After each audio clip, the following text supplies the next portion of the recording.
Hi everyone and welcome to my Game Week 7 team selection. In this video we're going to run through my team, what to do if certain scenarios occur, like the Liverpool players don't start. Secondly, that graphic I showed you last week, I had loads of positive feedback, so I've got it for you again. It's going to help you with your benching order, which captains to pick, best attackers, which teams are going to concede the most goals. Very, very useful. 100% you're going to want to take a screenshot. I've got a benching dilemma, Rodgers versus Calvert-Lewin, so we're looking to a bit of data to see if it can help me pick the best one. And finally, the captaincy. We do have alternatives to Haaland this week, just like last week, which makes things very, very exciting, and it's tighter than you think. If all of this sounds good to you, do me a favor, drop a like and subscribe.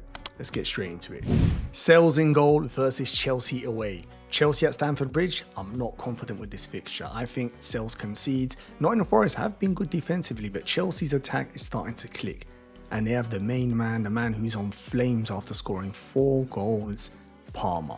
Yeah, maybe a penalty save if I'm really being optimistic, but the reality is that's a maximum 2 points to it for me. In defence, Trent. Sellers Park against Crystal Palace, a team who've had a difficult start to the season. Liverpool are actually flying. They've only lost 1 game this season, and that's to Nottingham Forest, which is a bit of a shock result. Since then, they're cruising. Beat Bologna midweek in Champions League. All is well at Liverpool. We just need Trent to get us an assist, a clean sheet, hopefully even a goal, and we'll be smiling. Beside him, Gabriel, fresh off a clean sheet versus PSG. It was very frustrating the week before against Leicester. 2 goals conceded. No one expected that. Surely against Southampton at the Emirates, Arsenal keep their focus and concentration. Apart from getting the win, they keep the clean sheet. And to finish the defence is Lewis. Excellent performance against midweek in the Champions League. Pep can't stop praising him, which does scare me. Does that mean he's going to be benched? I'm hoping he starts, and I'm hoping he starts in that midfield position. Very attacking, does get into the box, and it would be a matter of time before we get an attacking return off him. But preferably we'll take the clean sheet. Fulham at home is a decent fixture, and the odds are in Manchester City's favour for a clean sheet and a comfortable win. Looking at my midfield, I'm going to start Diaz. Liverpool's the early kickoff, so we might get team news if he's starting against Crystal Palace. If he's not, I'll drop him to the bench and play one of my bench players, which is not an issue at all. He didn't have the greatest performance in midweek in Champions League. Done just about enough, had a couple of decent runs, but not really an attacking threat as we've seen him at the start of this season. I'm hoping he's back to his best ways against Crystal Palace. Crystal Palace have started really bad this season, so let's hope he can punish them. And when you add Liverpool predicted to score over 2 goals, hopefully Diaz does start, because that gives us a good probability of getting an attacking return. I'm smiling about owning SAKA this week. The fixture is gorgeous. It's at home at the Emirates. They're going to be buoyed from that excellent performance against PSG in the midweek. SAKA disappointed the week before against Leicester. We were expecting big things. Lords actually captained him, and it was a strange scenario where he got points, they removed them, then he got bonus points, then they removed them. So if you captained them, it was a bit of a roller coaster for you, seeing your points go up, down, up, down. This week surely is the mega return. Surely a goal and an assist and bonus points. It's got to be there. That's why he's a potential captain candidate. I'm more than happy to start him this game week. Semenyo, he delivered on his promise. His statistics were incredible.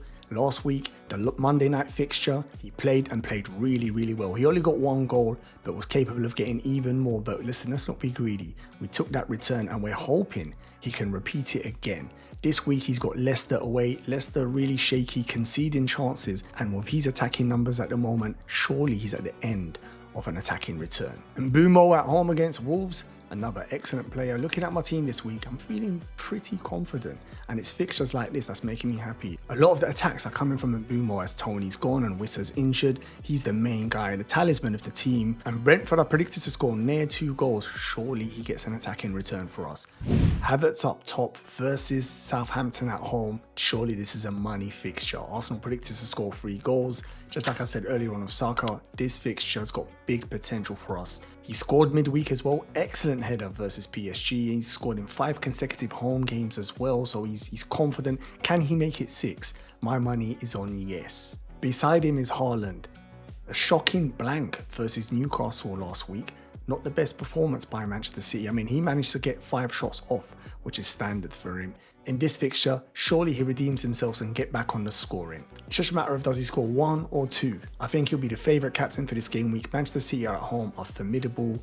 Fulham, albeit with a great performance last weekend, no one expected them to beat Nottingham Forest, would have to do voodoo magic to get anything from this game. Calvert-Lewin with a smelly 1-pointer last week. Really not satisfied with that, especially as my first sub was Rodgers. And surprise, surprise, because of my wildcard and my squad is quite healthy now, I've got the same conundrum. So who do you start? In fact, get in the comments and let me know. If you're in my position, you've got Calvert-Lewin and you've got Rodgers. Who do you start? Now, I've tried to look into it to see if there's anything out there that can help me. So I've got some stats to compare them against each other to see who comes up on top. So let's go with predicted points. Calvert-Lewin 3.73, Rodgers 4. So pretty tight, but Rodgers wins that one. Team predicted goals. So Everton are predicted to score 1.38 and Aston Villa are predicted to score 1.75, closer to 2. So Rodgers wins that. Fixture, Newcastle at home, Manchester United at home. Newcastle, albeit having a shaky season, you saw their resilience against Manchester City last week, where United are actually on the ropes, and I got this strange feeling Ten Hag might not even be the manager for this game. They're currently losing midweek to Porto, Bruno with another red card. It's really bad. So I've given this to Rodgers. I actually think Manchester United is an easier fixture than Newcastle. Do you agree with that? Penalty taker, we're not sure about Rodgers. We know he takes them for the under-21s, but we've not seen a penalty at Aston Villa. A lot of us are making assumptions that either Tielemans or Watkins is going to take it. But you never know. He could be there. For now, I'm not going to go with assumption. I'm going to say no, where we know Calvert-Lewin is a penalty taker, yes. And that's a very big yes. There's a big weighting on penalties when it comes to FPL players. And lastly, the form. Recently, Everton did get a win last game week, which is quite good. But when you look at the last 5, it's not good at all, where Aston Villa are performing like a top 4 team. Incredible. They even beat Bayern Munich midweek. So they're on a big high. So just looking at this quick comparison, a lot of it's pointing to Rodgers. I think the minutes will be pretty close. Maybe Calvert-Lewin is more closer to the 90 minutes because he doesn't have the midweek fixture like Rodgers did. But the penalty is what's swaying me to Calvert-Lewin. It's the penalties. Everton could be having a stinker, 1 penalty, boom, there's your 10-pointer. So I am considering starting Calvert-Lewin. Get in the comments and let me know, am I making a huge mistake or is that what you would do?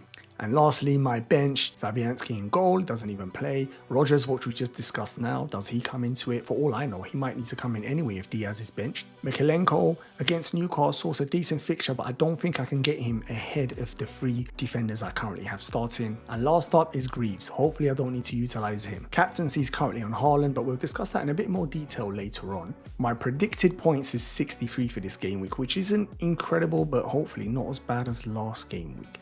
The predicted points are taken from Fantasy Scout members area, where it's got incredible tools, fixture tickers, comparison tools, all the statistics you need. It's absolutely unbelievable. If you are interested in joining, I've got an affiliate link in my description. Definitely check that out. Let's have a look at the predicted goals and clean sheets. Like I said at the start of the video, take a screenshot. You might find this graphic very useful to you. Now, just before the deadline, if you get an injury or some team leaks and you're not quite sure who to play on your bench, or if you have to make a transfer, revert back to this graphic. It will help you with things like this: which attackers to target, which defenders to target, which defenders maybe to avoid, sort your benching order out, and maybe who to captain.